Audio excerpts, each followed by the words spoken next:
Most DAWs come with a standard parametric EQ, and for a lot of people, that's all they need. In fact, it makes you wonder why there are so many different brands of EQs out there. If they all do pretty much the same thing, what's the point of all these models? Well, as it turns out, even though EQs may often share a similar set of controls and functions, they don't all do things exactly the same way. Differences in design result in one EQ having a distinctly different sound from another, even with identical settings and applications. This can be chalked up to a number of factors. Slight variations in the curves, the way in which adjacent bands interact with each other, among other factors, can lend each EQ its own subtle character. With hardware EQs, or virtual EQs that emulate hardware EQs, the components used, like tube-based gain circuits, may contribute to the sonics. This is even more the case with EQs that don't share the standard parametric design. Many classic EQs and their modern software emulations may have fewer bands and more limited frequency range options or Q controls, and this will tend to push those models toward a certain tonal signature. Here's a couple of examples. There are lots of emulations of classic console EQs. The most popular of these include the EQ sections from classic British consoles like the SSL 4000 series boards, like these 4000E and 4000G EQs from Waves. There's EQ derived from vintage Neve consoles, like the many emulations of the Neve 1073, including these from Universal Audio. And there's the 550 series EQ from the American-made API consoles. Neve, with its broader curves, has a reputation for being smooth but present. The SSLs are known for a more aggressive quality, tight and crisp. And the API's proportional Q design lends its own distinctive response. A proportional Q design, by the way, is a type of EQ where the bandwidth, the range of frequencies affected around the center frequency, is preserved as the amount of boost or cut is increased.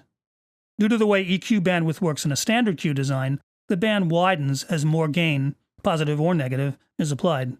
The proportional Q design doesn't do this, as you can see.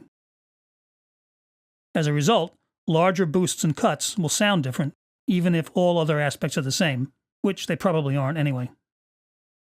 The three examples I just gave are solid-state designs, or virtual emulations of them, but they all incorporate circuit differences that also contribute to the specific character of each. Tube-based EQs, naturally, will often have a warmer overall character. Some tube designs or models have a more unusual front panel layout that pushes the EQ into particular sonic territory. The mother of all EQs is probably the vintage passive tube-based Pultec EQ-P1A. This model utilizes a passive design. That means that there's no actual gain in the EQ. Both boosts and cuts are actually achieved by varying degrees of attenuation, and then an overall gain boost is applied via tube circuitry to bring the signal back up to unity gain. The components utilized, inductors, transformers, and tubes, all contribute a certain amount of euphonic distortion, otherwise known as warmth and presence. In fact, with the actual hardware units, people would often pass signals through them even without applying any boost or cut, just for that elusive quality. The best of the many hardware and software emulations of this classic design, and others like it, capture this, along with the unique front panel layout. As you can see, there are both boost and cut controls for the same band. The boost and cut curves have different shapes that complement each other, so instead of canceling out, they produce a curve like this. In the low end, the single band can allow for a bass boost that adds heft without boom. Likewise, the high-frequency section can add air without undue harshness. Now, of course, with a modern parametric with more bands, you can emulate this beneficial behavior, if you know about it, but the Pultec just does it for you. Couple the EQ-P1A's high and low frequency EQ with its companion piece, the mid-range MEQ5, and you've got a distinctive sounding EQ section that combines flexibility with vintage warmth and presence. So rather than just sticking to the plain old vanilla channel EQ that the DAW provides, trying some of these more characterful models, vintage or virtual, can be just the ticket to adding a little something extra as you shape the tonal balance of your tracks.